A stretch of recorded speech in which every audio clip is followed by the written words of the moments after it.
which was we kind of used as a theme song for the thing. But I want to get deeply into your life and your origins and all that kind of stuff. But I thought I would start by mentioning that today happens to be what would have been Jackie Byard's 101st birthday. Wow, right. He was born June 15th, 1922. So he would be 101, which is hard for me to imagine, Jackie. I mean, and I know that like Jackie and you, I just would like to start there. I have my own life experiences with Jackie, and he influenced me profoundly and was one of the real mentors for me, and I know that you had 18 lessons, you said, with him. And Yeah. Can you tell me a little bit about, just, your impressions of Jackie musically and personally and what you got from it and, that kind of stuff? From Jackie? Yeah. I don't remember. Yeah, well, it is kind of because he didn't really show me anything. He didn't show me. He got me so excited. He got my brain going. I was teaching myself. That's why there was nothing in my notebooks. I went to find my 18 lessons and there was nothing in my notebooks because they didn't give me anything. Once he showed me some chord voicings on a passage. Mostly he'd play alto and I'd play piano, or he'd play drums and I played piano and talk about stuff. It was very loose, but I always left there like with, my mind going with 1,000 thoughts, Yeah, I mean, he had that way of doing that. You also said once that he swung you, which I thought was a beautiful. Oh, that's right. And I borrowed that technique because it was a very effective technique in my teaching. Because now I swing my students. I get their minds going so that they're breaking out of their framework. The context they're in. Right, getting people into kind of the natural stream of consciousness flow that we get into when we're improvising, right? Yeah. Yeah, I think that, that's what I mean. I didn't really study with Jackie. I just used to go sit in with him every night when he was playing solo piano at top of the village gate. And that's studying. That was studying, that was studying. I'll just say a funny story about how I met him. It was very weird. I was very interesting. I think I knew a guy named Vince Lawrence, who later was Vince Maggio. He went by his real name. Yeah, I know very well. Good friend of mine. He's down in Florida. Right. Wonderful piano player. Yeah, he was one of my buddies, and one of my he brought me over his house and showed me a lot of stuff and this and that. And when I was a teenager, so I was like 16, 17. I'm in New York, and Vince says, "Oh, by the way, when you go up to New York, I used to go up and spend the summer in New York and hang out and anyway, he said when you're up there, Jackie Byard was a really good friend of mine. And he said we roomed together for a little while. So if you run into Jackie, tell him you know me." So he's playing solo piano opposite Billy Taylor at the Village Gate Saturday night, and Jackie's playing and people are talking all the way through it. Billy Taylor plays; it's like a church. That just the idea of solo piano, people just want to talk, like bass solo. Yeah. But anyway, so he's not in a good mood, and I walk up to Jackie and I say, "Oh, Jackie, I'm a friend of Vince Lawrence," and Vince said, if I ran into you in New York to say hello, and he said, and I said, "I play the alto." He saw me he said, "You got a horn there?" I said, "Yeah." I said, "I'm wondering if I might be able to sit in with you." He says, "Oh, yeah." And he walks away from me. He says, "Wait here." So I wait, and I wait about 20 minutes, and he comes back, and he says, "If I do let you play, what do you want to play?" I said, "Just Friends." He said, "All right, I'll tell you what. You go up, and you start playing Just Friends by yourself. And if I like what you're playing, I will come up and join you. If you don't like it, then you got a whole set of solo saxophone on your hands. Because I don't like this audience anyway. I'm ready to go home. So, it's up to you. Just go up and play." I was like 17. So I went up and I started playing. And then he started running to the bandstand like this, and joined me. And our friendship began, Yeah. He was a great guy, man. He was just a great guy. He was amazing. He was one of those guys. He was a master, I used to hear him play solo piano opposite Herb Pomeroy's band at the stable. and he'd outswing the big band. Yeah, He I can imagine. gets standing ovations. Really, I can imagine that. Now you had your early career, you were sort of like a house pianist at the Stables and at Lenny's and at Connolly's and all of these legendary Boston clubs. There was that great era, which I think you kind of came up at the end or sort of the middle end of that period where, the Boston had all these wonderful, the Charlie Marianos and the Joe Gordon and those kind of people. What was that like? How did that come about that you got those gigs and who you played with and what meeting that generation of Boston guys and stuff? That's kind of an open question. How did it come about? The Stables gig, when my junior year of high school, I spent it.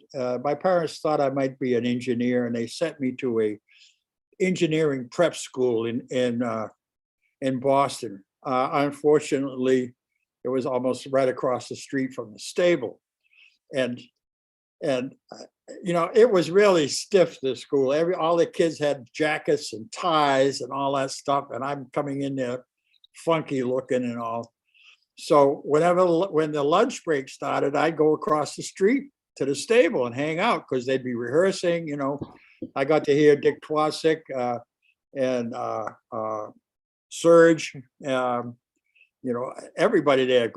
And I started taking bongo lessons with the janitor, And, now, had you played piano? You already had been playing piano. Did you kind of start at a young age, just interject, like you'd already been playing?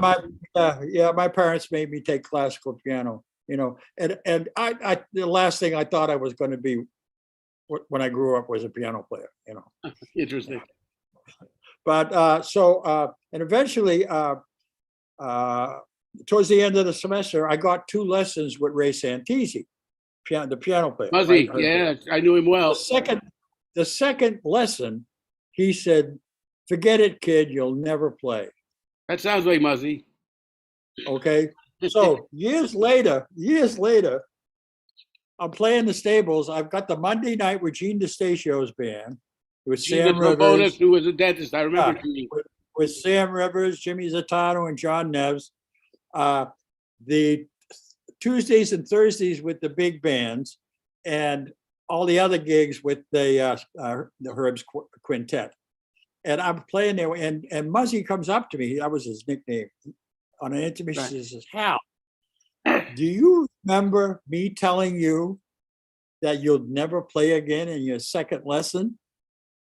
I said, "Yeah." He said, "I learned a lesson from that." He said, "Never second guess a student," because I had all his gigs. That's funny. Yeah, Muzzy. Yeah. Quite a guy. He was a. Did he ever cook for you? No. He was a great cook.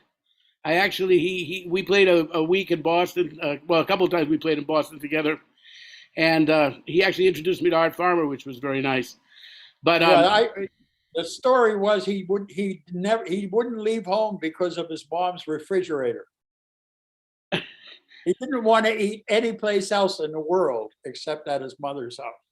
Well, that may be where he got his cooking, because man, he cooked me dinner one night, and he made this fish, and I've rarely had a baked fish this good. What he did, he put grapes on it. He cut up these seedless green grapes and baked it with the fish, which he put a little sauce on it of some kind, and it was the most incredible fish, better than any restaurant you could ever go to. So then, if that was where he got it, if it was his mother, now I understand. And but now, one other thing, Dick Twardzik, he's been like a cat that I really was fascinated by from the first time I heard. The only record that he made was just that thing called The Last Set. He made a record with Chet too. I have a copy of it. He did that one, but the record on his own. He only really did one record, which was half a record of Russ Freeman and half a record of Twardzik. You're talking about Crush for a Crab and all those things. Yeah, right. Exactly. And there's a Chet Quartet album with Jimmy Bond and Peter Lipman. Yeah, Chet Baker in Paris. Yeah. And then there's also he's on. I didn't know him. I didn't know Dick. I just heard him play once one afternoon. I didn't know him personally, and I didn't know Serge. I knew his mother because I studied with her for 6 years. Did you get a lot? A lot of people went to Madame Shaloff. We should tell people that the mother of Serge Shaloff, the great baritonist, was a very renowned teacher. I mean, his father was also a classical musician, but a lot of great musicians, both jazz musicians and classical musicians, studied with Madame Shaloff. And she had something to do with singing while you play or something like that. I mean, what was her? What do you remember of her? She didn't. I'll tell you one thing. I got Stephanie Tiernan, who had the piano chair at Berkeley for 20 years. She wrote a book of Madame Shaloff's techniques with a DVD, in where they're talking about breathing. And when I was studying with her, she never talked about breathing. So that's something new. I've been planning, and I've been working on breathing techniques anyway. It helps my brain oxygenate.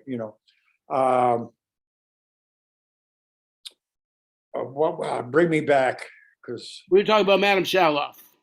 I know. Shaloff, and what you might have, what the lessons were like, and what you got from that. She was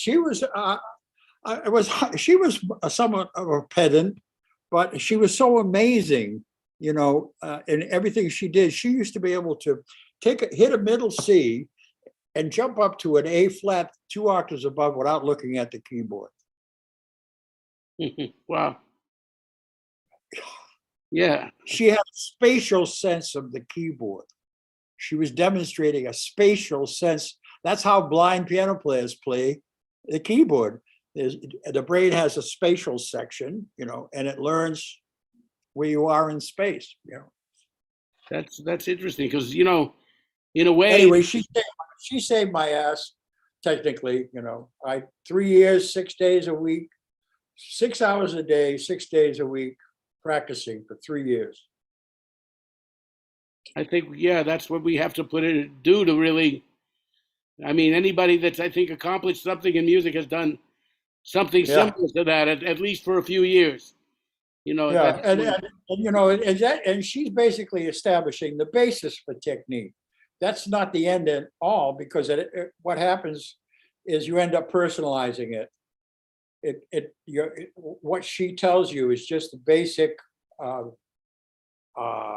uncluttered with any genre or style technique of playing the piano.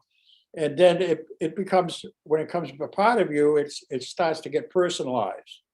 I have to say, I didn't master the instrument as far as I was concerned until the last 10 years of my career.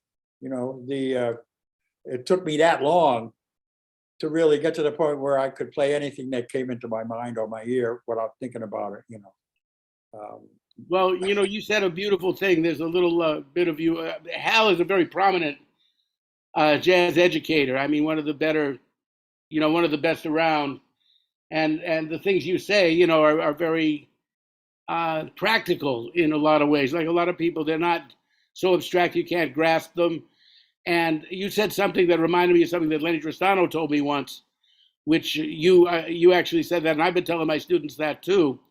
And when Lenny told it to me, I said, "What a bunch of, oh boy, that's double talk." He's saying something. What did Lenny tell you? Well, Lenny said to me, I only took one lesson with Lenny because he was such a strange person, but that's another story. That's my life. But what Lenny said was, people talk about playing what they hear. He said, I'm not interested in teaching anybody to play what they hear. I want to teach you to play what you don't hear. And then there was you. Years later, I looked at one of your little lectures or masterclass videos, and you're saying essentially the same thing. Hearing that. You're already playing what you hear. Yes. So, what you said, how did you put it? It was just like that. We want to get to something beyond that. Yeah, everybody plays exactly the way they hear. There's no hiding. When people say, I have trouble playing what I hear, what they're really saying is they're having trouble hearing it strong enough so that it moves their hands. The signal isn't strong enough. Yeah. That's a good way to put it. So I think that's that makes a lot of sense. That way of thinking. While we're at it, and we talk about teaching a little bit, I know that you've got a couple of books. The first book I saw of you was a very practical book called How to Work, How to Have a Band and Be Employed, and what's the exact title of that book? The touring musician, small business approach. Right, and that made a lot of sense. And I actually read part of it, and I think I applied quite a few of the things that you said, because I somehow managed to tour as a single or a duo, and keep my daughters from screaming for milk, and made a living doing that, like you did. You had That's why I wrote. I'm glad it helped some, because that's why I wrote it. Well, it had a lot of useful tips about how to deal with those things, which, a lot of us live in, like what Walter Davis Jr. used to call a bebop bubble, so we don't want to even think about business at all, which I'm really of that ilk. And, you made me well, come on, man, you got to be a little bit conscious of these things. And that was helpful. But the other thing that's very interesting, and I'd like you to elaborate a bit on is the other book that you have, which is a concept of forward motion. Yeah. And if you could just tell people, like, well, what do you mean by forward motion?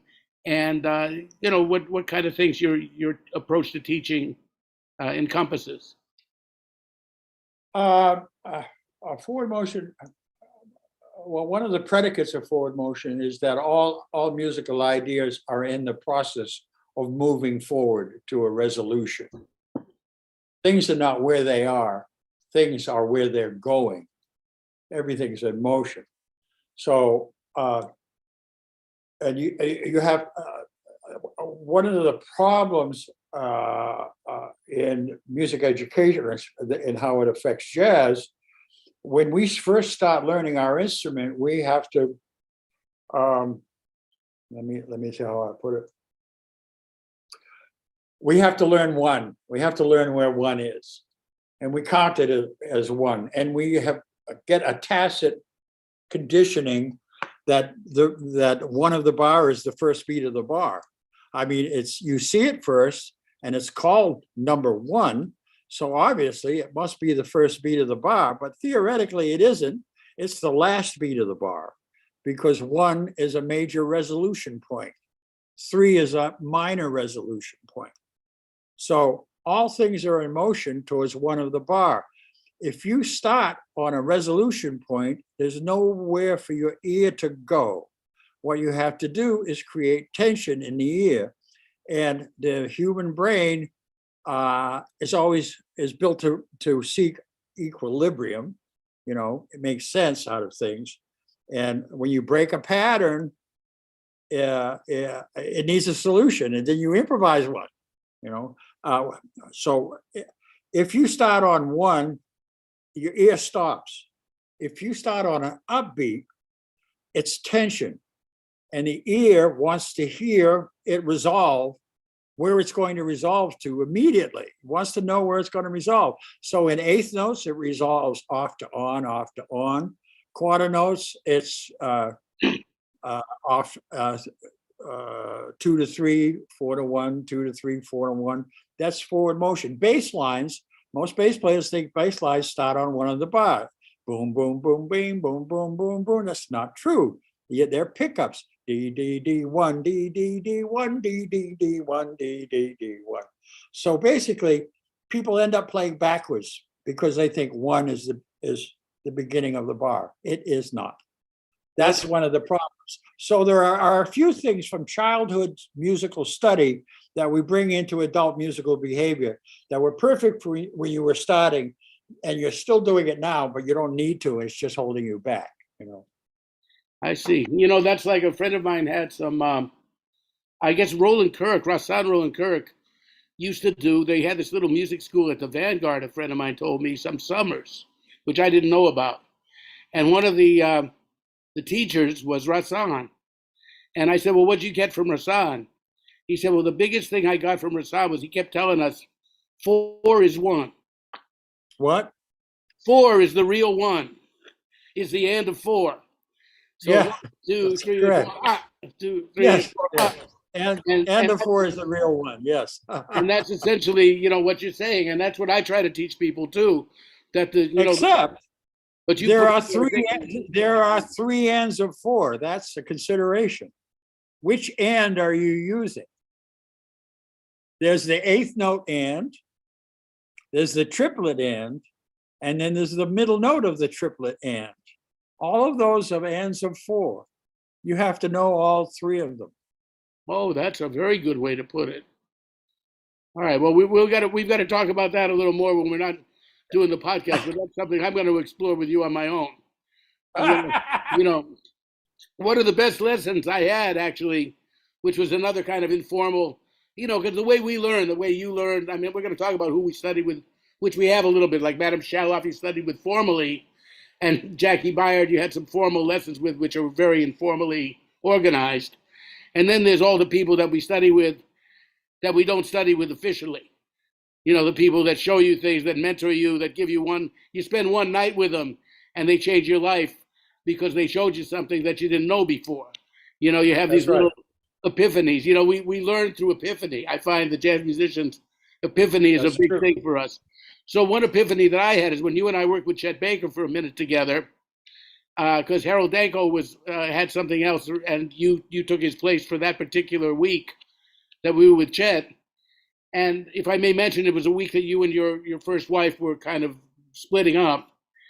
And I stayed at your house. I stayed at your house one night. You said, Hal, you can stay one night. Well, no, I told you could stay forever if you wanted to. After you stayed that one night, I said, Hal, you can stay longer. And you probably had enough of me asking you questions all night long. Because we stayed up, and you gave me one of the greatest lessons I ever had, because I knew about pentatonics, and I'd been playing with Mike Brecker. We've been practicing together, and I knew all those guys, Liebman and Brecker and the Berg and all those people with Berganzi that were playing a lot of that pentatonic and fourth kind of thing. And but I didn't really have any method of using them or understanding them. I just was doing it pretty much when I heard something, I'd play it. And I also veered away from it a little bit because it was so prevalent that, it was something, but I really I liked what you were doing with it. And I'd noticed that. I said, Hal, you're doing some stuff with pentatonics and you make it pretty. You're kind of making it lyrical. It doesn't sound mechanical when you do it. And how do you do that?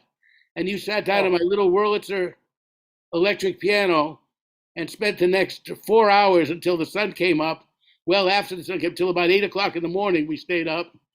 And, you showed me how you did that. And you were so articulate in how you did that I actually incorporated it into my own playing in a subtle way.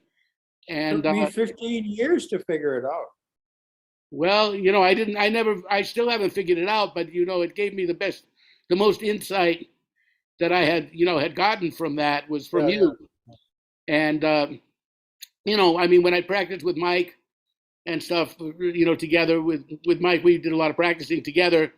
We would show each other things, and, that was one thing that he was, very into, and he would show me things, but he never explained it the way you had. So you really were very articulate in your explanation, like why the stuff worked the way it did, which was, was beautiful.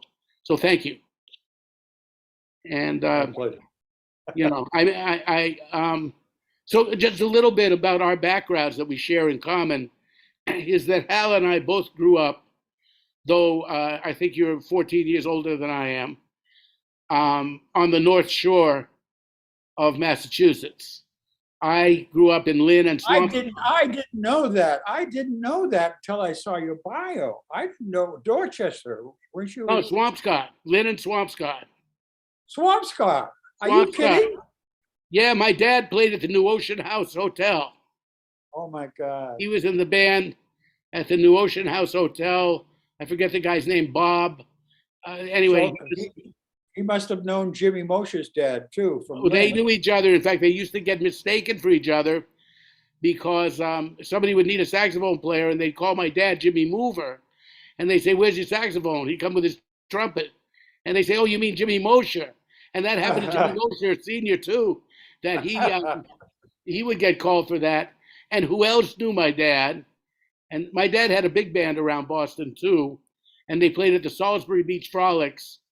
And one of his best gigs was backing up Billy Eckstine, who my dad put together a real Boston All-Star band for that gig. And actually, Billy Eckstine had asked my dad to be his musical director, and he didn't go because my mother was pregnant with me.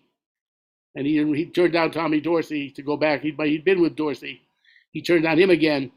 And Billy Eckstine bought me an electric train. Somehow he knew it was going to be a boy. And Charlie Shavers, who had been my dad's buddy on Dorsey's band, got me a bebop cap, got me a Kangol plaid cap with a matching bow tie. And I had that from Charlie Shavers. Those were my presents coming into the world. But what I was going to say was on the North Shore. So my dad was at the New Ocean House Hotel. He played there in the house band. And, there were sessions at the house. I kind of even remember Serge coming over in a wheelchair because he and my dad had been on Ina Ray Hutton's band together. And, but there was something I was going to say about that period.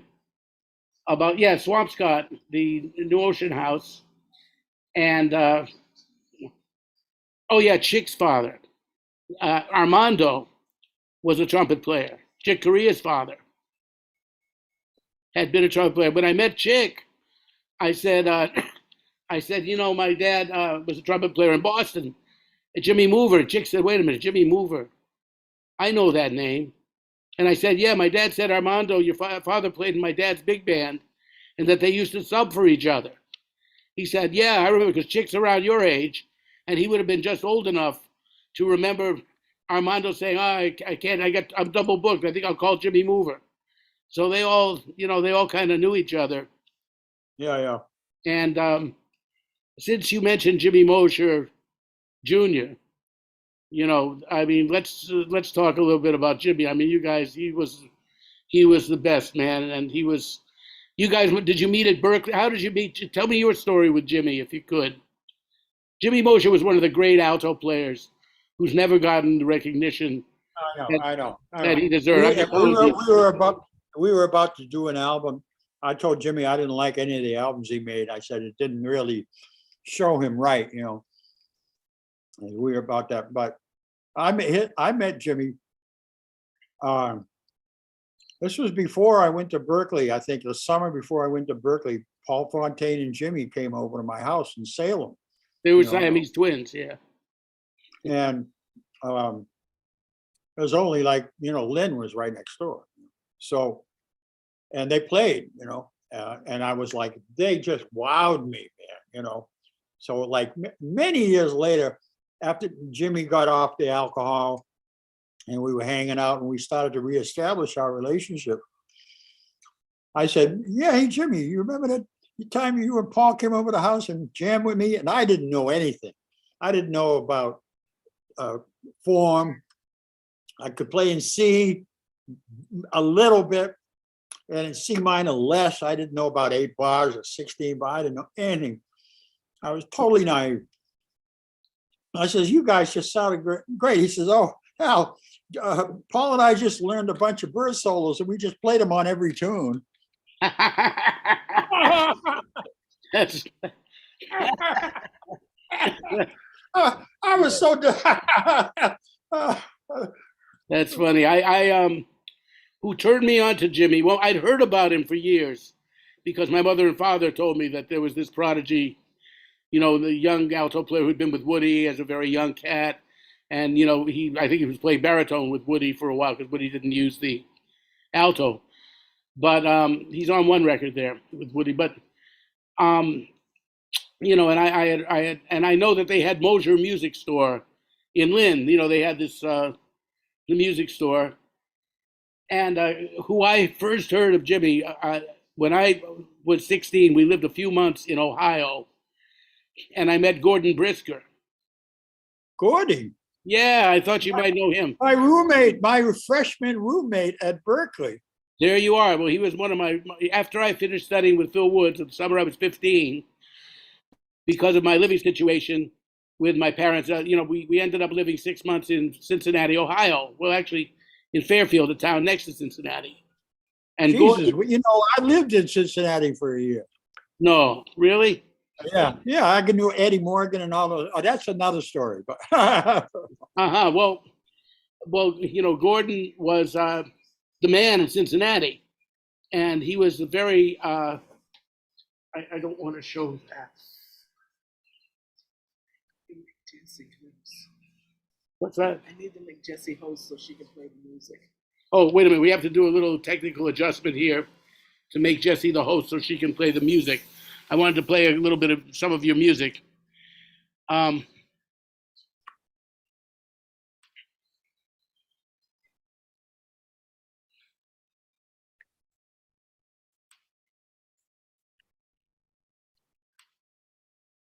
Yeah, so there we go. Thank you. Yeah, so Gordy showed me a lot. Man, he was like, he was very knowledgeable and great arranger, and, really showed me, an incredible amount of stuff, and very organized in his teaching, too. He was very, very cool about it. And, and anyway, he had these little 78s, little discs that you would get in the studio. If you went into a recording studio in those days, they'd give you these, like, discs. They weighed about 2 pounds each, and they were all acetates, acetates. That's what they were called. And he had gone into the studio with Jimmy and made some records, a little session they'd had with him and Jimmy and a rhythm section, and playing Deep Purple and What Kind of Fool Am I, and that was a tune of Jimmy's that he'd done at Berkeley called Catherine, which was an original of Jimmy's. Anyway, I heard him, and he was quite brilliant. And then when I finished studying with Phil Woods, I would spend time at my grandparents' house in Lynn, and Jimmy was down the street, and I was 15, and I would go and have my lessons. I had about 4 or 5 lessons with Jimmy, and we worked on Easy Living and Giant Steps, and he showed me a whole bunch of stuff, and he let me come to rehearsals. He had a big band with Paul Fontaine, and this and that. And then 10 years later, when Jimmy was at the peak of his alcoholism, which almost, we know how dangerous that was, almost killed him and everything, he would come to my gigs when I'd play in Boston, and I was already kind of mature. I was 25 years old, and Jimmy would come to my gigs and cry. And he would say how he used to play like that, and he couldn't play like that anymore. And, and I was like, Jimmy, you can. If you'd quit drinking, you could. And finally, Joe Hunt, Charlie LaChapelle, and I made him. We did a whole, what do they call that? Like when you throw somebody. Intervention. We did an intervention. We said, you're going to McLean's Hospital, and you're going to get rid of this alcohol problem, because we can't watch you doing this. We all drink. We were his drinking buddies. So I didn't know that. I didn't know that. Thank you for doing that. Wow. Oh, well, thank God, because that's what happened. God put us all there, and we said, we can't watch Jimmy doing this. We're all self-destructive. We're all in the same boat. We were all crazy. But, the thing was, Jimmy's gone over the edge. Let's take him there. So Joe Hunt was really the main motivator for that. I mean, we all wanted to do it, but Joe made sure that it got done. And, so then that's when Jimmy met his wife and turned his life around. And then Chick found out about that and actually gave Jimmy the record contract. He made 1 record with Chick and 1 record with the Los Angeles Rhythm Section, but he brought... I never heard that. Yeah, Jimmy did 2 records for Chick's label, and he really was the way he sounded. It was finally something that he sounded the way he sounded. He played Pagliacci, that song he liked to play. Wait a minute. Are you telling me there's an album of Jimmy playing with Chick Corea? Yeah, there's 1 record where he's with Chick, and then 1 record he's with a different piano player, maybe Mike Wofford. I'm not sure who it is, but a West Coast piano player. You remember the name of the album? No, but I have, I have access to it, and I know a guy who does know the record. And I'll find it. Yeah, they do Chick's tune, Bud Powell, and they play, a really nice, It's The Winter of Our Discontent. One of those ballads that's very obscure. Jimmy knew a lot of tunes, and then he had a band with Mick Goodrick that used to play around Boston after he got clean. And I would go hear them in Cambridge, and they were, that was beautiful. And I brought him up to Montreal too when I was living in Montreal, as he got married. And so for a honeymoon present, I said, why don't you come up to Montreal? And I got him a gig at Biddle's, a club up there in Montreal, and a place to stay on the club. I told him it was his honeymoon, and Biddle's gave them a nice bed and breakfast. And so I brought him up to Montreal not to play with me. I sat in with him, but it was his gig, and to let him play. But anyway, he was a beautiful person. I've got a bootleg of him and me with Phil's rhythm section, and what's his name on trumpet at Tom Harrell. Playing at, huh? Was it Tom? Tim Higgins. Tim Higgins. Oh, Tim Higgins, yeah. Hey, it's killing. And Jimmy's sound just ripped your guts out. You know what he I did. mean? He had a tone, man. He had a real sound. Yeah, yeah. Yeah, there was no. I've never heard a sound like that yet. Me either. And and he showed me a lot about that. And I stole quite a. What do they say? Amateurs borrow and professionals steal. I stole some of that. Steal from the best, man. Steal from the best. Well, he was one of them. Now, where his sound came from, he told me, and I could kind of hear it in him. His most prominent influence, again, we go to Boston, and somebody you must have had some experience with, I imagine, was Charlie Mariano. Charlie was very much into sound. Yes. And especially in his late years. When you were doing the stables and doing all the, those places in Boston, as a youth, did you get some experience with Charlie as well? Well, yes and no. I had one experience with him where it was the first time I learned what the word stroll meant. This is how I learned. I had never heard the term before. Yeah. We were playing with Herb's pet at Bruce Masuli's club, and the bandstand was like the Metropole in New York. It was like long, so you had to play in a row, right? So I'm at one end, and it's me, and then it's Herb, then it's John Neves, and then it's Jimmy Z, and then it's Charlie at the far end of the bandstand. So Charlie starts taking a solo, and he turns around and he looks at me with this angry expression on his face, and he goes, "Well, sit down." I couldn't hear him. So I look at Herb and I said, and Herb goes, So I look at Charlie, Charlie plays a little more, and he turns around and with his angry expression, I look at Herb, and Herb comes over, he says, "I think he wants you to play stronger, I said, okay. So I started pounding on the piano, He turns around again with this,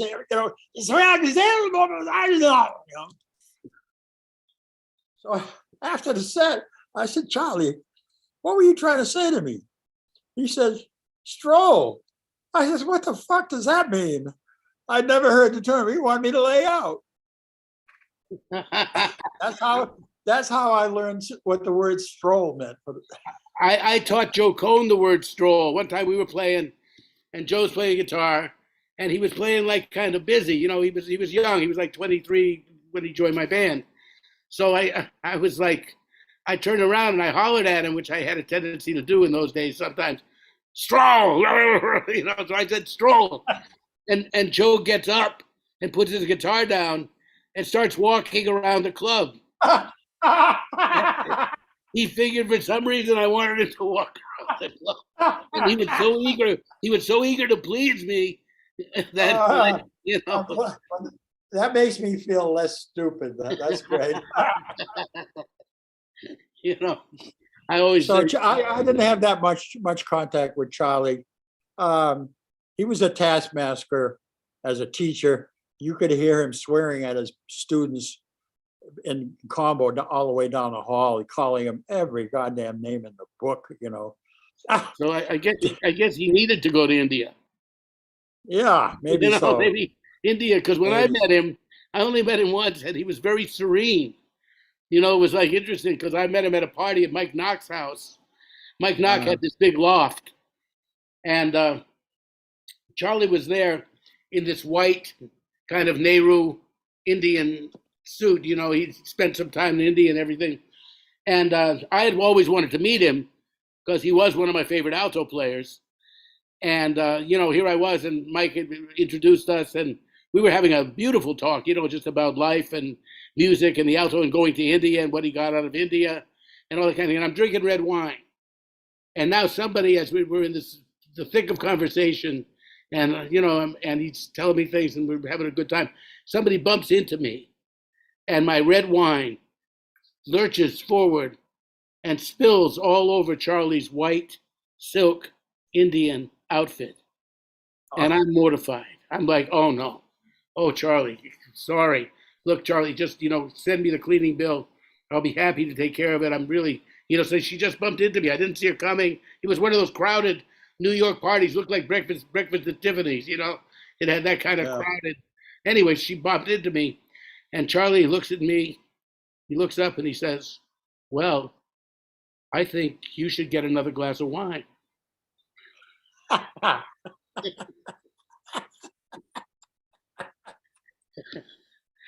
So, you know, Golly, yeah. but you know, we were talking about Salem, and you know, Hal came from Salem, which people know maybe from the Salem witch hunt and the House of Seven Gables and those kind of things, which were famous. But we were Did talking you about a know? place. Did Go you ahead. know?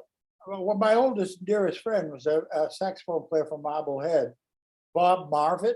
Did you know him? No, you know, see, I left Massachusetts when I was 11 years old, Oh, you wouldn't. and I hadn't started playing the saxophone or started playing jazz yet. That happened later for me in Florida. But I'd come back to Boston because my grandparents lived in Lynn, and I'd spend a couple of weeks up there every summer, which is where I'd studied with Jimmy. And you know, and then later I lived in Boston for about 3 semesters.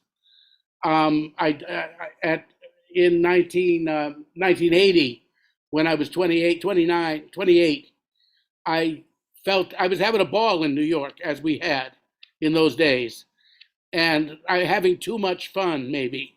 You know, I Yeah, was kind of worried that I might not make 30 if I yeah. continued having the kind of fun I was having. And so I said, I'm going You to and go me to, both. You what's and me that? both. You Yeah, and me both. yes, we had a lot of fun. We had some of that fun together. That's true. But so I said, I'm going to go to Boston. My father lives in Sharon at that time. He was living out in Sharon, Mass. And I had a brief marriage that was a bad idea. But, you know, I said, I'm going to go to Boston. And I had a chance to teach at Berkeley. I knew Alex Ulanowski and Larry Monroe and the Berkeley guys, you know, and they said, yeah, if you want to come on up to Berkeley and you can teach, you know, get a part-time thing so you'll live. And I said, okay, maybe I'll do that. And so I decided to go to Boston, and I'm teaching at Berkeley. And then I got a call from Chet Baker, which is the next thing I want to ask you about. Chet calls me and he says, so, Bob, you're teaching at Berkeley? I said, yeah. He said, well, don't you think you're a little young to be out to pasture? And then he said, I've got 6 weeks in Europe, and it's just you and me. We're going to go and we're going to play with different rhythm sections and this and that, but it'll just be the two of us. Let's go. So I left Berkeley and went with Chet, and as they say, the rest is mystery. Um, Yes. so you know, on that note, we can get back to Salem Willows, but your experience with Chet Baker, what actually got you out for before we get to that? Okay, you're in Boston, you're in your late teens, early 20s, you're going to Berkeley, and you've got Gordon and Jimmy Mosher and all the. Did you know Chick at Berkeley too? Were you guys in the same class, or Never met him. you didn't meet him? So, but He now, had a Latin band. You're talking about Chick, right? yeah, Yeah, he had a Latin band with Don Elias in it and those guys. And Mark Levine was a great Latin piano player. As a matter of fact, Mark wrote me out a couple of pages of Latin piano comps. I still have them in my files, you know. Wow. I couldn't ever play them. I could never play them, you know. Well, he wrote But some I famous never, piano books. I never heard of him. He was a rumor, a chick, you know. Uh-huh. Oh, also one thing more in Boston. So, but you did get to play with Sam Rivers and Bobby Ward. Did you know those guys? Did you know Bobby Ward at all? Oh yeah, Sam Rivers was my postgraduate work. That was 6 years with Sam. Are you kidding? Tell me about that a bit, you know, and that experience. With Sam? Yeah. Well, when I was going to Berkeley and a couple of years after, Sam wasn't there. He got busted a third time for being a junkie, and he went to Lexington, right? Right. The hospital in Lexington. So I probably shouldn't have said that on air, but Well, we know that a lot of cats have that affliction. yeah. So, but I've been hearing about him, and for some reason, I just knew we were going to hook up. And when he came to town, I met him, and we just hooked up right away. One of the first things we had in common, we were so super critical about the state of the music in the local scene. The jazz was not moving ahead, you know, that they were like, we didn't like anybody. Okay. Okay. But he was my postgraduate work. He's the one, he really pushed the limits. It was just, he'd do things like, on an intermission, he'd say, all right, Hal, he was really important. It was really important for him to establish a memory of the history of a song, because you have to keep that in mind when you're playing. So he'd say, all right, what did you play on the 6th bar of the bridge on your 3rd chorus? Really? Yeah. He'd make me remember my solos. And I could ask him, what did you play there? And he would give me the exact answer. So that was a lesson in history. A tune has a history. And you have to, that history informs the rest of the tune, the whole tune. You mean a performance has a history? Yeah. So, and the more so if you play a tune once, you got some history. You play it twice, you got more history. You play 100 times, you got a lot of history on the tune. That's, you know what I'm saying? So he was trying to stress that you just can't be so into the music that you can't be aware of where you came from and where you may be going, you know. So there's that objective. There's what Brookmeyer called that gigantic ear that's like right across from you, that hears everything that you're doing. You know, Brookmeyer put it in those terms, like, you know, that there's a gigantic ear. He was a genius. He said everything's in 4/4 and in the key of C. Okay, I don't get that quite completely. He made everything, no matter what the tempo was, he played it in 4/4. I graphed it out how he does that. You can make any tempo a 4/4 tempo if you know how to do it. But playing in C means you're writing without a key signature, which is what's going on a lot. If you're writing without a key signature, it's in the key of C. Okay, but let's say you're playing All the Things You Are, and it's in A flat. I mean, the song you're playing has a certain key that you're playing in, or you're playing Stella in G or B flat or wherever you're playing it. What I'm saying is, if there's no key signature, it's simple as that. It's in the key of C. Right. There's no flats or sharps in it.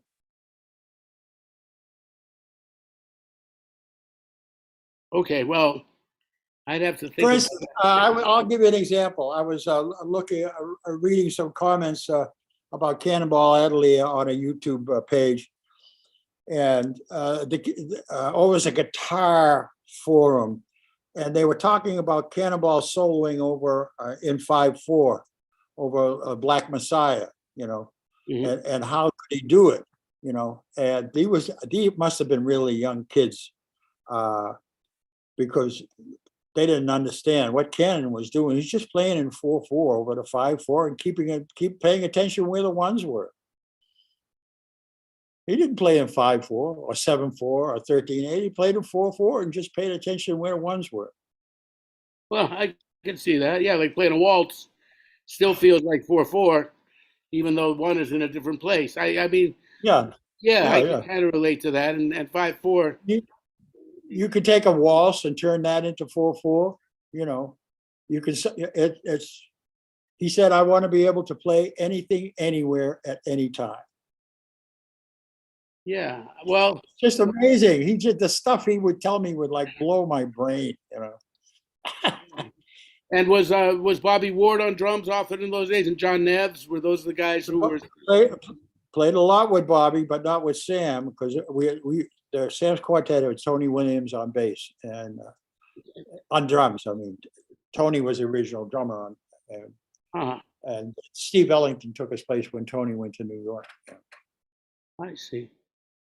So then, let me see. Your early experience. You're at the stable, so you would play with the rhythm section when different cats came into play. Is that what your house band experience was like, or? At the stables, it was all worked out. No. Well, there was the Stables and Connolly's and Lenny's. I guess you played at all of those places. Stables wasn't a house gig.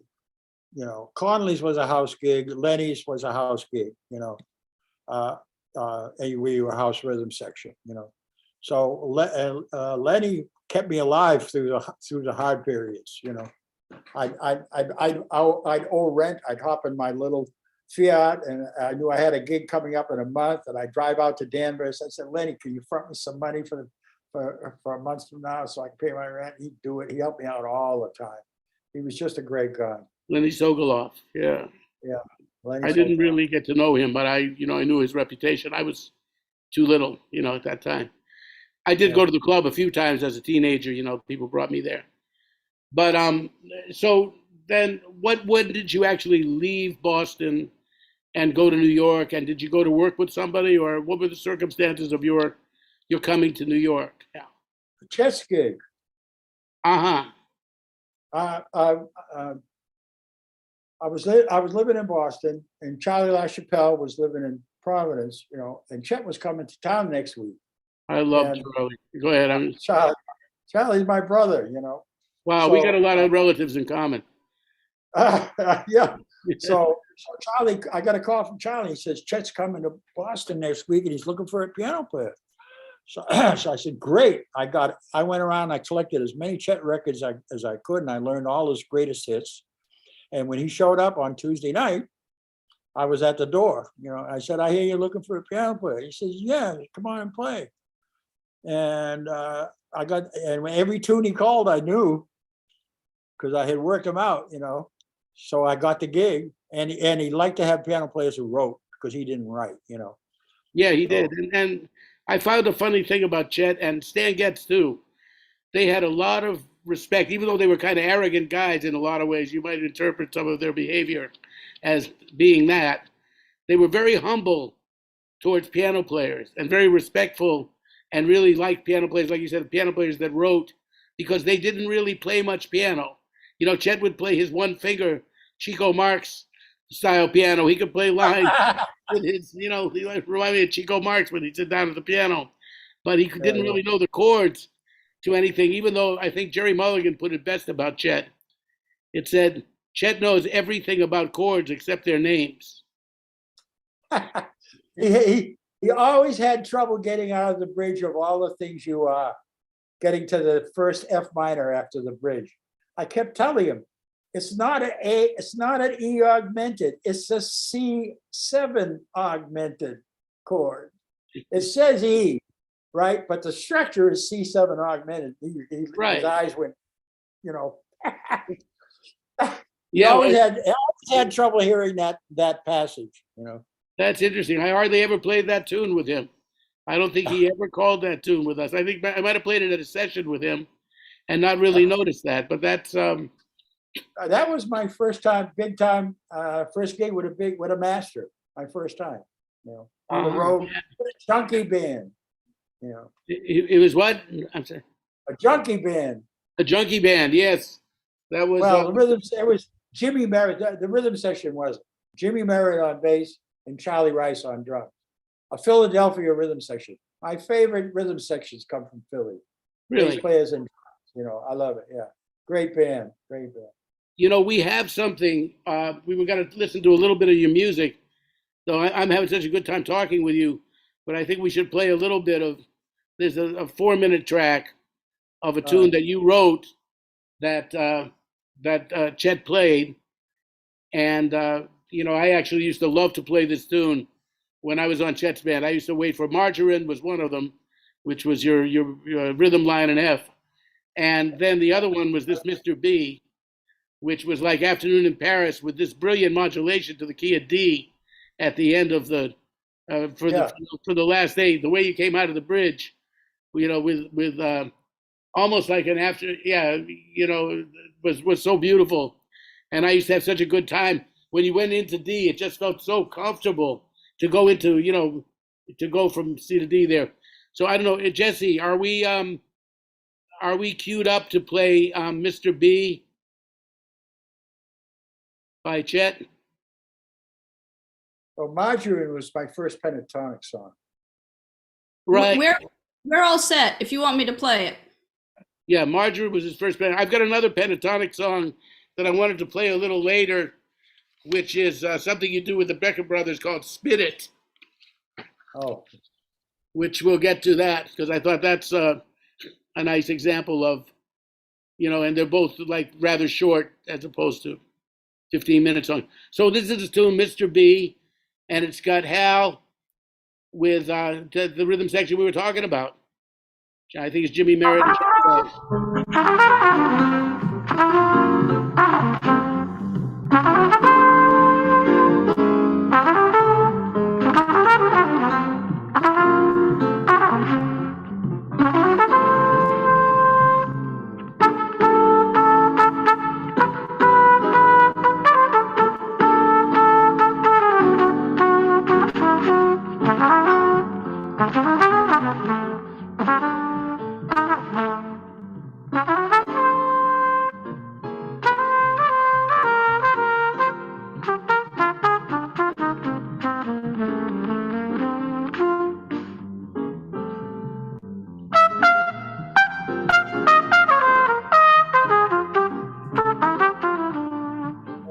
That's not the Phil's rhythm section.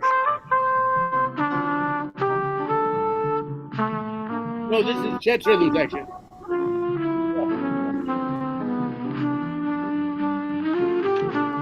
No, this is the wrong, Jesse. This is the wrong version. No, the version we wanted was on the greatest jazz record of 1954. Yeah. Yeah, that was the record that was actually had the greatest title of 1950. 1960. He was assuming quite a bit, wasn't he? Yeah, they were assuming. I think that was Richard Carpenter that assumed. Yeah. I don't know if you knew him, but Chet really expressed. Oh, did I know him? He was a total scuzzbag. Yeah, that's what Chet said. He's the one that paid the junkies who recorded for Blue Note. He paid them off of dope. He was the guy, and he took credit for walking. And I recorded 5 tunes with Chet, and he took all the rights. And he died about 10 years ago, and I got them all back. Really? Oh, that's good.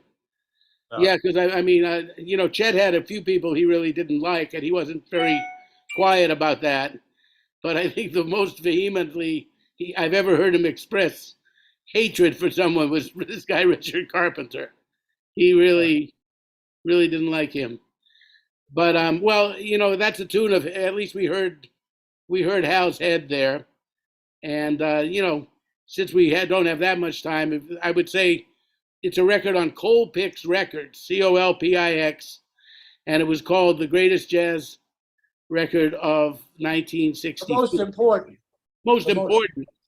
Jazz record of 1964. And it's a very good record. It was important to me, so I think there are moments that are better than others, but it's good, Chet. So you went with Chet and you stayed with Chet for a few years, right? It was right, a couple of years, and God, I learned a lot playing with him. What'd you learn? I mean, in a nutshell.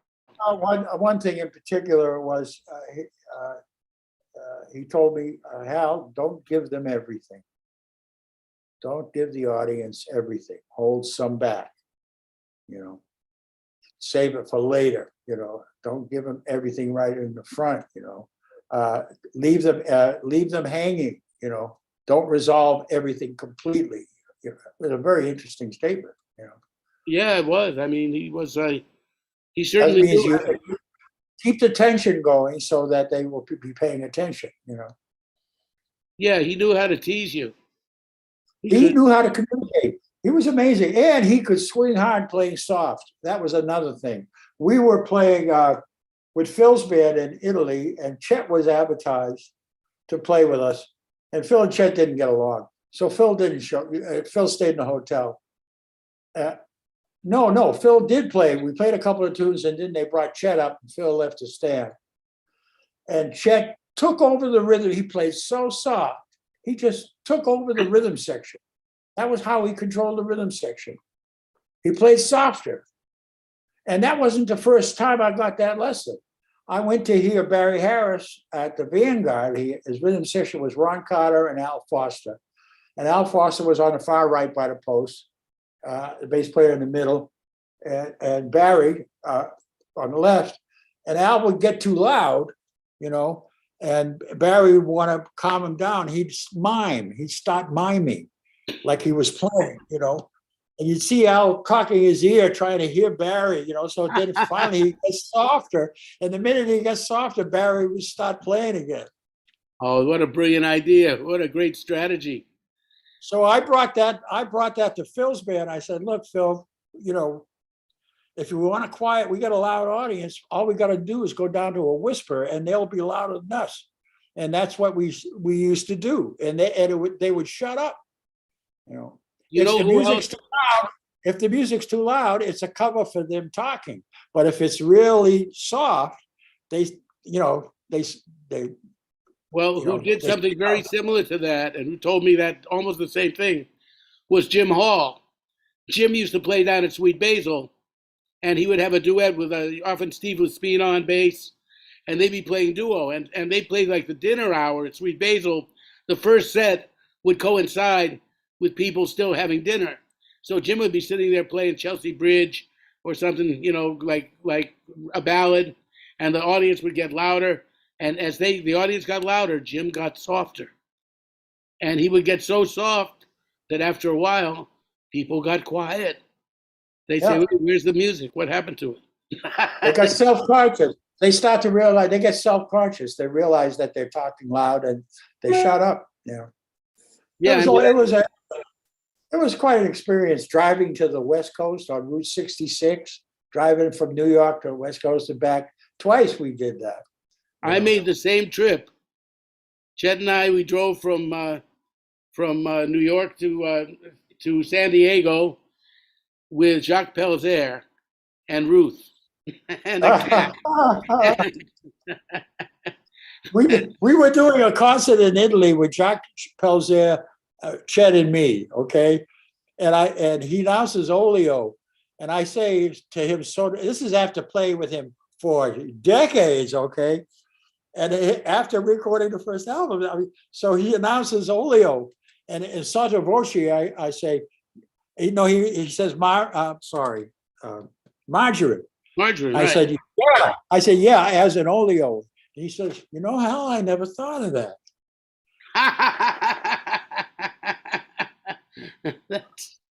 That was my Olio, studies, Yeah, well, that was, that was, one could hear the correlation, Listen, but when it comes to Chet, we could spend the rest of the day telling stories. So I think we should move on. Yeah, I think that, I just wanted to mention that then you had a very long engagement working with Phil Woods.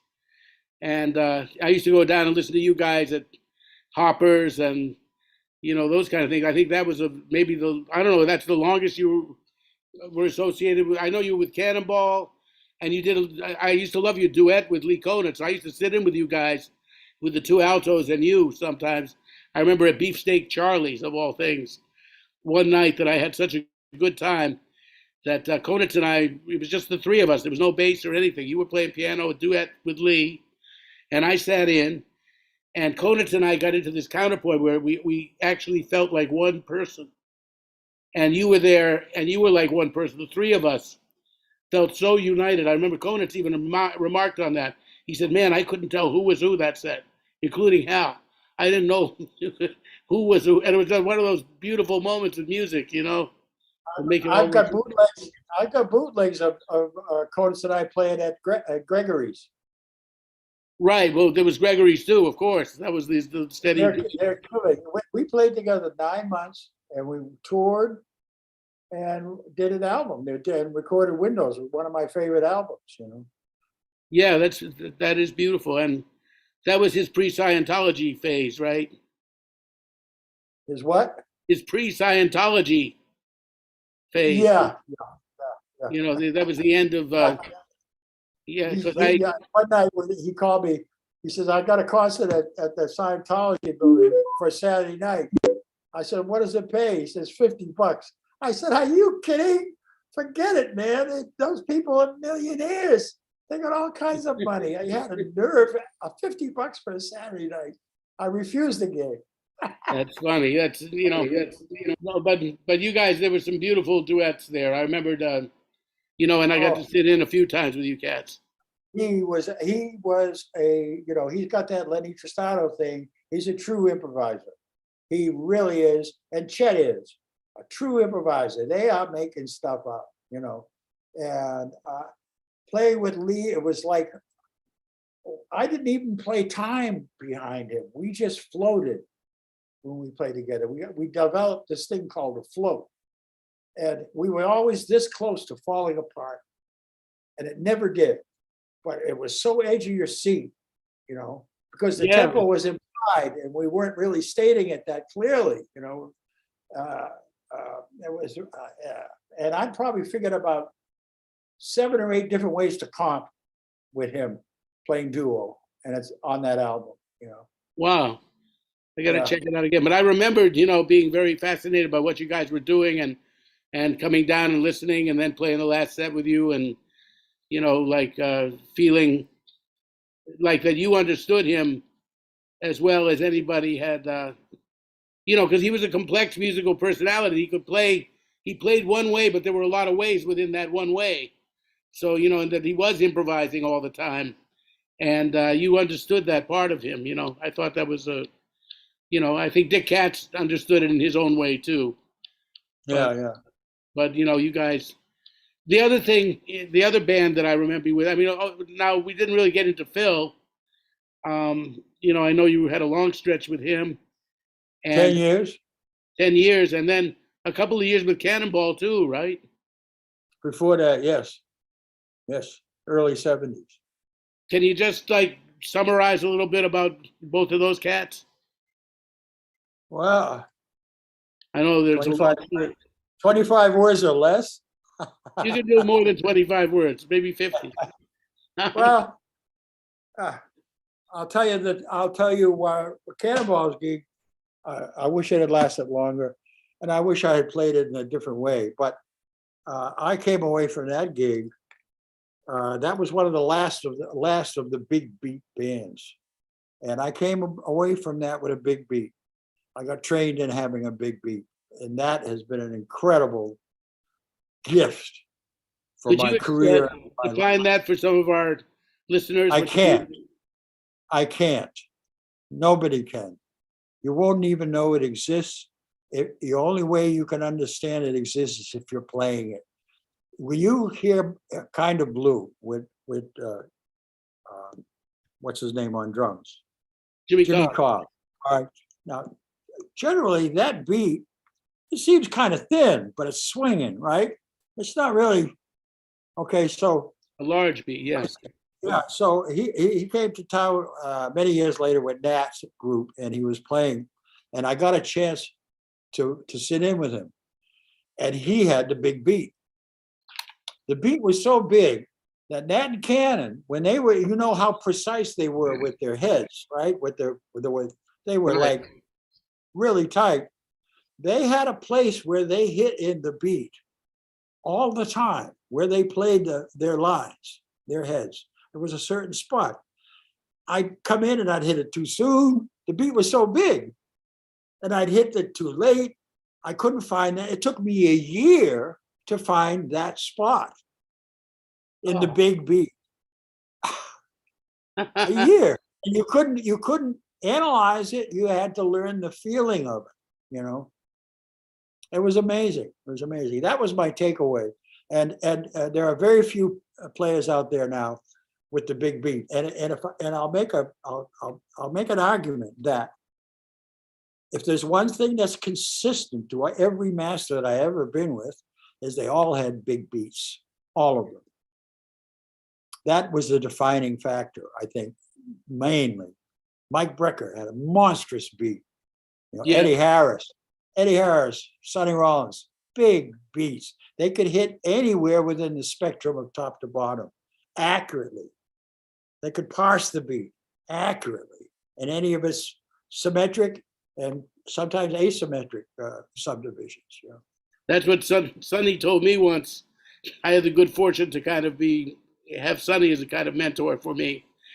And when we were talking about time, Sonny said it's very important that when you get on the bandstand, you bring your own time with you. You have that time inside you. He said, and be your own, you're an orchestra. When you get on the bandstand, you're not just a saxophone player, you have to be an orchestra. And that includes being a drummer and a bass player. You're all of that. And the pianist, you have that. He said, and if you bring your orchestra to the bandstand, rhythm sections will love you. And he said, so, you know, I kind of know what you mean, because through osmosis, I've been around all those cats with that. Even Chet had a big beat. As Yes. subtle as it was, I know what you mean. There was a lot of freedom in that every time. one of them. And the ones that I never play with, you cannot tell someone's playing with a big beat on a record. You can't tell. So nobody's learning it. Now that's an interesting point. Nobody's learning it. It's a dying art. That's true. You can't go out and hear a guy like Zoot, who had a huge beat. You know, I mean, and Yeah, it's a shame. Yeah, because it's nobody even talks about it. I'm the only one that I know talks about it. The loss of the big beat. That's what makes the difference, I think, in what you hear with the current day musicians. They have a very thin beat. They learned it from records. Right. There was something else when you heard it live, night to night. Yeah. I went down to hear Elvin's band when Perler was playing bass, and Liebman, and he asked me to sit in second set. He said, "You want to sit in?" I said, "Yeah, man. I never played with Elvin. Yeah, I had played with Elvin, but that's another story." Not with Elvin's after band. Not with Elvin's band. After the set, I said, "Gene, how do you know where Elvin's ones are? Because Elvin's ones were his ones, okay? They weren't mine." And he said, "You learn where it is. You just learn it." Yeah. My first experience with Elvin was, I was still going to Berkeley, and he came to Boston. What was the music store in Boston? Ray Burns. Huh? Was it Ray Burns? Yeah, I think so. Ray, to do a drum clinic, and the place was packed. And John Neves was playing bass, and at the end of the drum clinic, he does we played a blues, and everybody gets a chance to play a couple of choruses with Elvin, you know. So I got a chance to play 3 choruses with Elvin.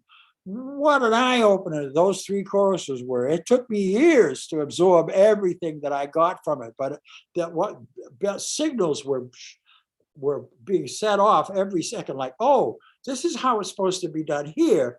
Oh, this is how you're supposed to fit in with the beat this way. There was so much information in those 3 choruses. Wow. time and how it's played and how you use it. Yeah, I had a similar experience. I only got to play with Billy Higgins once. Ah. And there was that kind of, like we talk about these epiphanies you get.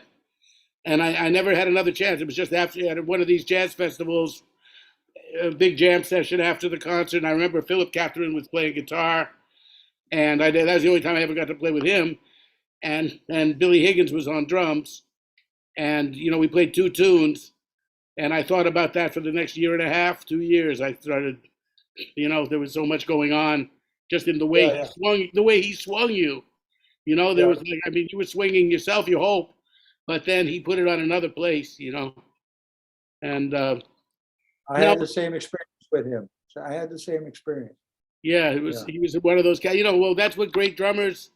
Yeah, and you had also, the experience of, you played with so many wonderful drummers too. The thing is, I also want to get to one thing before we go too, that, you had a band, and it was really the last band, that the Brecker Brothers played in before their, let's say, big commercial success. When they were still the hot young cats in New York. They played with Horace. And then after Horace, the next time I got to hear them together, other than in jam sessions, where I would play sessions with them quite frequently at that time in the 70s, but to hear them as part of a band was, this was the freest, because I thought that your music was really designed for them. It fit right in. I heard them with Horace, and that was beautiful. And that was Mike and Randy playing Horace's music. And Horace was very particular about the way he wanted his music played. Yes, very much so. Where you, on the other hand, it was kind of like what Miles said. They said, how do you choose the cats in your band? He says, I like to choose cats that I don't have to talk to. That's right. So, and I didn't have to tell them anything. Yeah, and these tunes were right in the realm of the stuff that, that they were thinking about. And so every week, you had a gig, I think it was at least 4 or 5 weeks in Sweet Basil. You would play on Sunday nights. Years. They would use us to fill in if they had cancellations and whatever. We were always available for a last minute call. We played there a couple of years. Right, and I took over the Sundays and Mondays after you guys. So I kind of followed you in that with my own band. Oh, we were doing off nights and weekends and stuff like that a lot. Well, I remember Sundays. I came down several Sundays, and heard Mike and Randy with you. And, you had the people. People were really standing up during Mike's solos. Mike was at a certain point. Everybody was playing great. But, there was a certain period where, talk about big beats again. Mike was just swinging the roof off. Randy was playing great. You and Wayne Dockery and Billy Hart, as I recall, that was the band that I remembered being down there. And your compositions were just great. And, I never sat in with you guys because you didn't need me. I learned, I could come and play my ass off, but it was going to just change the vibe. So I never even grabbed my horn to hear you guys. And I was a real pain in the ass. I like to sit in with everybody at that time, but this band I didn't sit in with. I just wanted to listen to. Yeah, it was a great band. So I'd like to, on our way out, we'll talk a little bit more, but just before we go, I'd like to play this one tune that we found that I liked, called Spit It. And it's, what's the name of the record? Do you remember the album it's on? Well, Jesse will know. Jesse, are you there with this record? I am, and the record is called Reach Out, and it's with your quintet, I believe. Yeah, that's the first quintet album.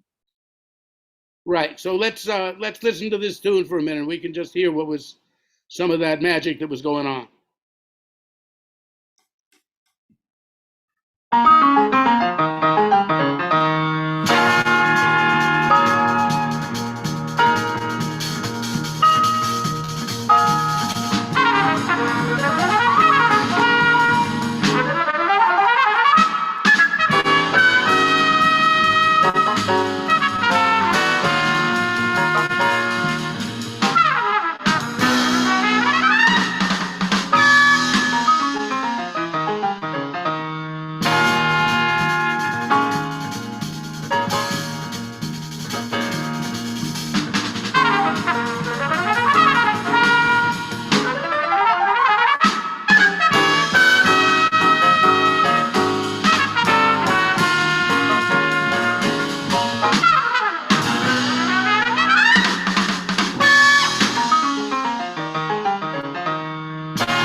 Yeah.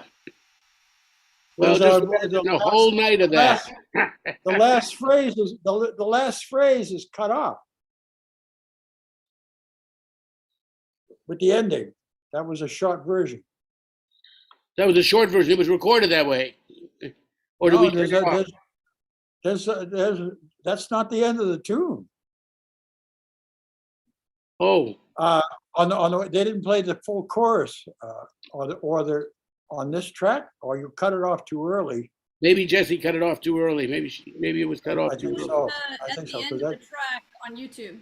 No, that's the end of the track on YouTube. Ah, oh, that's YouTube. yeah, that's where we got it. They do what they want to do. Yeah. Okay. Yeah. Oh, Anyway, yeah. sorry, Jesse. I didn't mean to blame you. So there you have it. Michael Brecker playing a swing beat at that tempo is amazing. He's not playing. It sounds like straight eighths. It's not. It's swing beat. He's ding, ding, ding, ding. You know.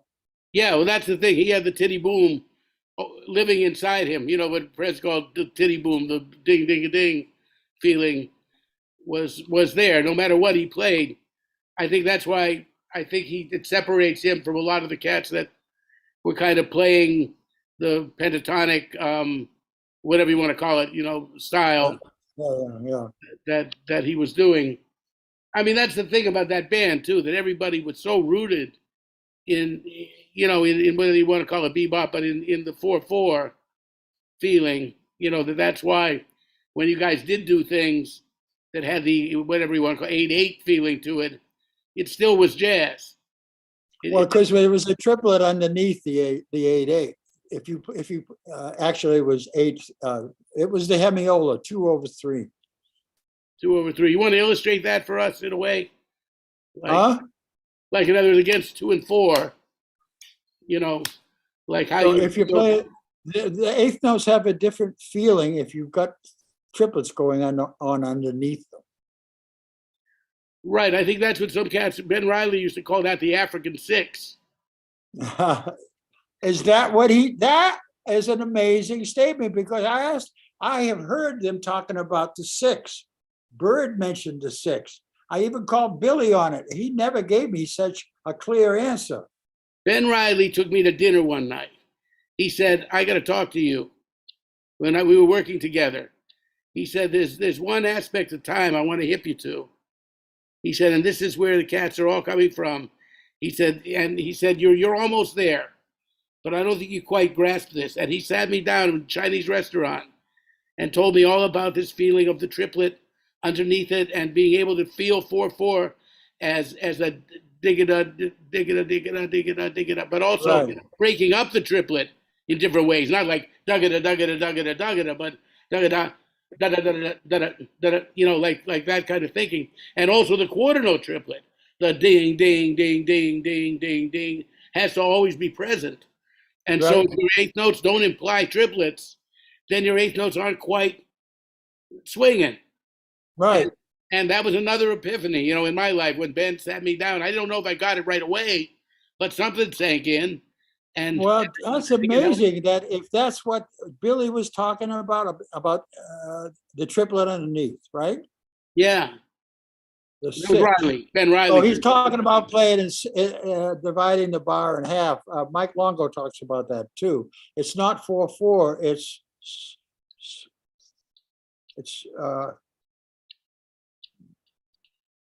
The bar is divided.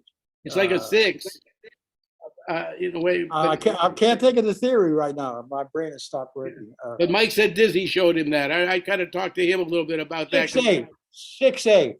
The 6/8, yeah, which is the African 6. 2 bars of 6/8, every bar of 4/4. Right, 2 bars of 6 equal a bar of 4, and that was what Ben called the African 6.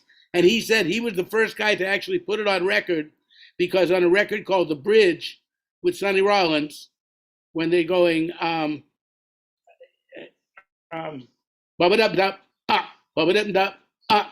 ding, ding, ding, ding, ding, ding, ding, ding. And the last 4 bars of the rhythm changes are in 6. He said Sonny wanted to just play it like 4/4. He just wanted to go and play ding, ding, ding, ding, ding, ding, ding, ding, ding. Ben he said, I got an idea there. He said, let me try this African 6 in those measures. And he said that was the first time he thought that anybody actually put that African 6 in the rhythm section on a record. That's what Ben told me.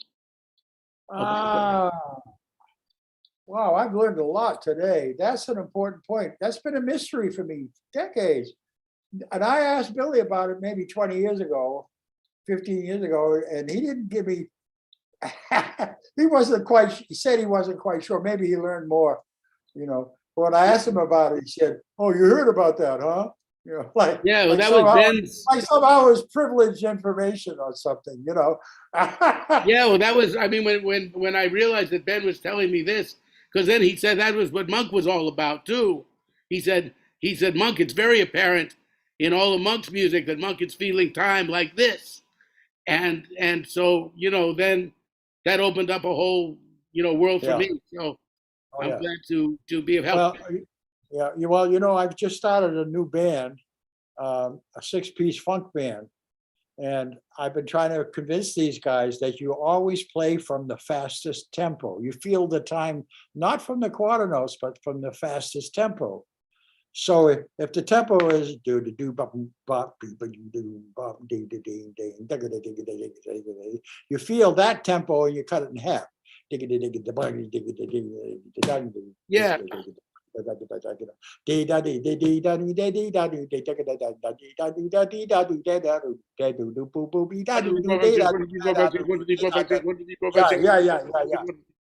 Yeah, well, that's what Ben was showing me too. You know, like that. Yeah, that's And it. Oh also from the man. also from the slowest place. He said also feel it as a ding, ding, ding, ding, ding, ding, ding, ding, ding, ding. So a combination of the 16th note triplet with the quarter note triplet. Yeah. You know what I mean? That was like what Ben says that's how that's where the real swing lies. Yeah, yeah. You know, I as a errant thought, I have a bootleg of us playing with Billy Hart and Rufus Reid at the New School, a concert at the New School, and I swear Billy Hart was playing a 5/4 cymbal beat. Of course, 1 2 3 1 2 1 2 3 1 2 1 2 3 ding da ding ding da ding ding da ding 2 3, right? Done 2 3 1 2 1 2 done. I believe he did. It wouldn't surprise me. You know, I mean, he does some. So I called him up on it. I called him up on it. I said, I heard you playing a cymbal beat 5/4. He said, oh yeah, you heard that, huh? You know? Oh yeah, yeah. I mean, yeah, Billy is a wizard, man. He's, you know, he's really fun. We go way back. We both came to New York City at the same time, so we go way back. Yeah. Really? Did you get to know Albert Daly? Or, not well, no. Not well, no. It's just in passing. Yeah, because I mean, there were a lot of, you know, that generation. That was, I think, you guys were really the last generation that arrived en masse in New York at once. That were all the last generation from the apprenticeship system. Yes. Yeah, from the apprenticeship system, and I caught the tail end of that. You know, Mike and I were sort of like the tail end of that because you were a little bit. Mike was 3 years older than me, and you know. Well, he got to play with Horace, you know, and that was a good, you know, a good, you know, a good way to start your career as a youth, to get, you know, to play with Horace, who had his way of playing, and you had to learn it, you know. I started with Mingus, and when Mike was with Horace, I was with Mingus. And, you know, I don't know what I got from that, but that's another story. That's another. I'll do my own podcast. I'll interview myself for that one. One last thing I just want to get to is you did something about stage fright. There's a very famous lecture or paper or something that you have written and dealt with. I believe. Would you explain what you did regarding stage fright and how you approach that? Because I think there are people that have that problem. There's been a lot of writing about it. Some of it famous, but I think most of it is bullshit.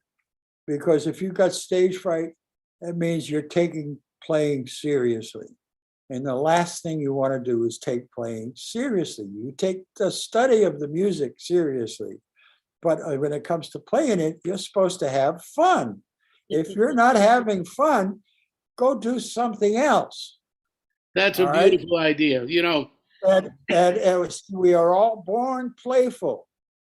And that playfulness is always there. You just have to access it and be playful. If you're not playful, if you're taking music, the performance seriously, it's going to bring all kinds of baggage along with you to the bandstand, to the performance. You just got to have fun. That is so wise. That is incredible wisdom. I think of two experiences. I think that's just the best thing you could say. Because, you know, one thing happened when I was in a city in France called Auxerre, France. Walter Davis Jr. and I would travel around as a duo. We did that for a couple of years. That was our band. Him and me. Sometimes we picked up rhythm sections, and other times we just played duets. And we would laugh. We would laugh our asses off. We would make musical jokes. We'd throw Chopin back and forth at each other. One night, I quote, I cover the waterfront, and then later on, and Walter quotes in a different part of I cover the waterfront. He says, "Hey man, we both cover the waterfront." You know, and this French Well, guy that- said, Go ahead. he said, week after week, we get French musicians in here, and they are very, very serious about the way they approach the music. And we get something from it. They are accomplished musicians. But you guys, you totally destroy us. You knock us out, and you act like it's nothing to you. You're joking on the bandstand. You're making each other laugh. You know what I mean? You sound like it's nothing to you. And I said, Well, that's what was so great playing with Phil. He was very playful, and he would take suggestions from the music. You know, didn't have an ego about, you know, if I played something, he would take off on it. You know, he didn't mind. I mean, the reason we hooked up was I was on a house band at Lenny's, and he came up there as a single, and he started playing. And I was chasing him around and playing musical jokes and tricks and stuff like that, and he caught them all, and I'd feed some to him. I mean, that was how we met. We fell in love with each other immediately, and it stayed that way for 10 years. He never changed. He was one of the few giants. He took input from the band when he was playing. He was one of the giants that way. yeah, So, he was a funny guy too, wasn't he? I mean, we did this concert, this alto summit in Paris, and there were 6 alto players. And we didn't play on every tune, all 6. We had duets, you know, 2 of us at a time. I played Embraceable You as a feature, this and that. But there were 2 tunes that we had to play, all 6 altos together. We did Shaw Nuff and we did Donna Lee. So we got Phil, Jackie McLean, C Sharp, Frank Morgan, Vince Herring, and me, with Walter Davis Jr., Percy Heath, and Roy Haynes. So we're at the rehearsal. We're doing the rehearsal, and we're all playing Donna Lee. And he got 6 alto players with 6, and it's a tribute to Bird.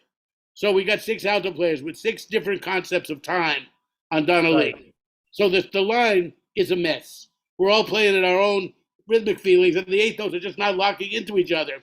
So we finish it, and we all know that it didn't quite make it, you know, this rehearsal version.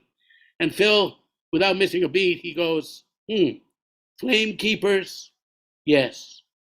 Timekeepers, he was a great wit. Had a great wit. He was a funny man, you know, and Great wit. you know, another funny thing was about this, what you're talking about laughing at it. Charlie LaChapelle, dear Charlie, walks into a club called the Needle's Eye one night in New York, and Mike and I are playing with a group led by Teruo Nakamura called The Rising Sun. And it's Mike and Lenny White and Teruo on bass and Masuo on guitar and Mike and I was playing. And Charlie comes in, he's totally wrecked.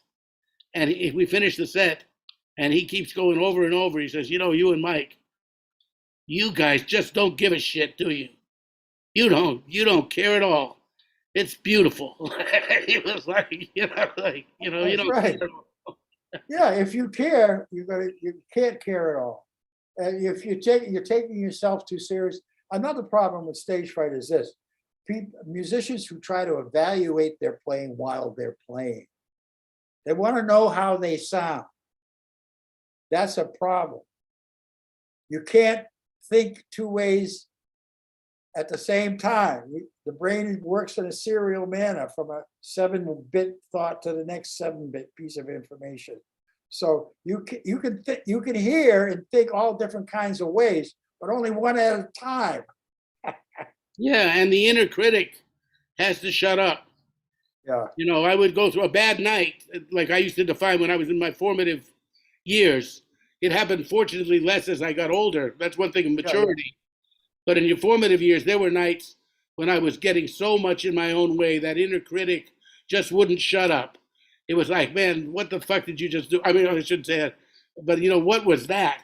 And, you know, it would be, and then Sonny Rollins told me once, he said, you know, did you ever have one of those moments where you play something and you say to yourself, what the hell was that? He said, and then you listen back to it later, and that was the hippest thing you played all night. Right. That's the intuition. That's if you're in the zone. You know? Yeah, and that's in the zone. Yeah. But that inner critic doesn't want you to be there, and when you get him out of the way, then you can find a way to stay in that zone, you know? Well, we're all born playful, but society doesn't want, they want predictable citizens. So you get trained out of that. They don't want the guy at the electric company like going to the dials and saying, gee, I wonder what'll happen if I do this, right? They don't, they want you to take care of business, but That might play. be fun. So, you care too much. We were doing one gigs. I did a lecture on that at a high school, and the high school band was playing that night. And the trumpet player comes up to me and he said, "How do I get that attitude on the bandstand?" I said, "Just keep saying 'fuck it' through your whole soul. Fuck it. That's the attitude. Fuck it. So after the concert, he comes back to me. He said, "Hell, I said 'fuck it' through my whole solo, and I played my ass off. It was great." There you go. So that's I'll tell you, if we open a conservatory, the fucking School of Music. Anyway, well, this has been a ball, man. I really was glad. I think I had a great time. I hope you did. Yes, I did. I enjoyed it. I learned something. I stole some shit from you. Yeah, all Well, right. I've learned a lot from you today too, And I just want to say, you grew up in Salem, and we were near Salem Willows, which are my earliest memories, where we were talking about the chop suey sandwiches. I went back. They Oh. still have them. I have a video of the flying horses. It's still working. Yeah. And then they have the chop suey, but not on a hot dog bun anymore, on a hamburger bun. It's just not the same. Ah. But they still had it. Oh, that's I right. was chosen. I can't tell you how many times I've told people I can't wait to get back to the Salem Willows to get a couple more of those hot dogs. They were great, the chop suey sandwiches. Yeah. Anyway, Hal, it's been a great time, and Same here. so I guess that is we will say goodbye. And Let me know when it goes up on YouTube. You're gonna put definitely it up? will. Yeah, All right. and once again, thanks again. Thank you, man. Take care. You too.